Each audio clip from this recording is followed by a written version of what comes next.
राजपूत शिवाय अजून दोन नावांनी ओळखला जातो.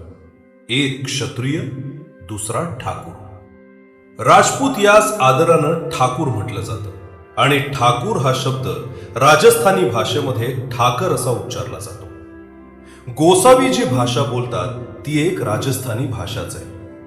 आता गोसावी यांची भाषा ही एक राजस्थानी भाषा आहे असं म्हटल्यावर थोडा गैरसमज होण्याची शक्यता आहे. म्हणून मला मुद्दाम उल्लेख करावासा वाटतो.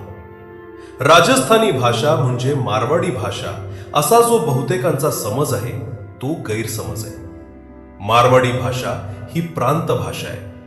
राजस्थानी भाषा ही राजस्थानातील वेगवेगळ्या प्रांतात थोडीफार वेगवेगळी बोलली जाते आणि त्यामुळे ती बोली त्या त्या प्रांताच्या नावावरून ओळखली जाते. मग मारवाड प्रांतात बोलली जाणारी मारवाडी, मेवाडमध्ये बोलली जाणारी मेवाडी, डुंगरपूर बांसवाडाला वागड म्हणतात, मग तिथली वागडी, हाडोतीची हाडोती, जयपूर अजमेर मधली ढुंढाडी किंवा जयपुरी, तशीच इतर बाकीच्या ठिकाणी त्या त्या प्रांतांच्या नावे ती बोली ओळखली जाते. शिवाय प्रत्येकाच्या जात जमातीप्रमाणे सुद्धा एक विशिष्ट बोली असतेच. म्हणून राजस्थानी भाषा म्हणजे केवळ मारवाडी भाषा असा गैरसमज करून घेऊ नये.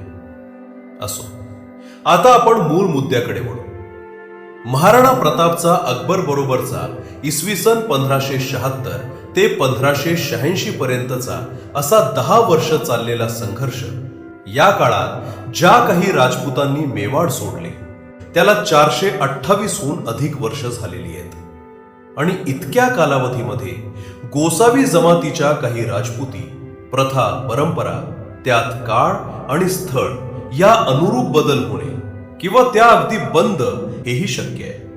आणि गोसावी समाजातल्या काही प्रथा ज्या गोसावी जमातीतल्या जुन्या माणसांना परिचित आहेत त्या त्यांच्या समोर बंद झालेल्या सुद्धा आहेत. आणि त्यामुळे आजचे राजस्थानातील राजपूत आणि हे गोसावी यांच्या प्रथा परंपरामध्ये काही अंशी फारकत असणं सहज शक्य आहे.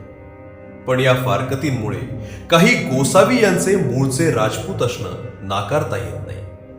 कारण मुळात आजे मारो आंगेळो ए बया मारी, चांदा सुरियारी ज्योत या गोसावी यांच्या पारंपरिक भक्तिगीतामध्ये पुढील चरणात पुरुषांच्या नावाबरोबर जी ठाकार उपाधी जोडलेली आहे, जी राजपुतांसाठी सन्मानानं वापरली जाते, त्यावरून गोसावी हे मूळचे राजपूतच आहेत हे अगदी स्पष्ट होते.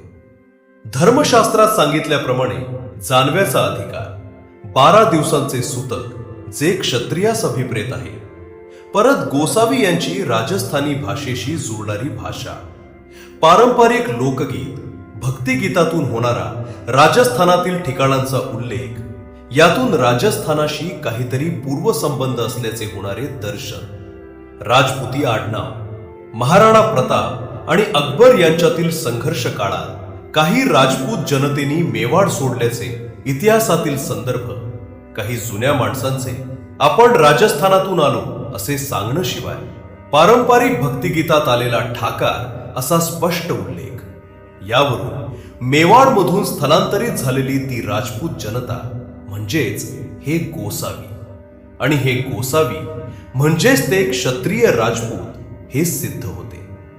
मेवाडमधून जी काही राजपूत जनता स्थलांतरित झाली त्यापैकी सगळेच गोसावी झाले असतील असे सांगता येणार नाही.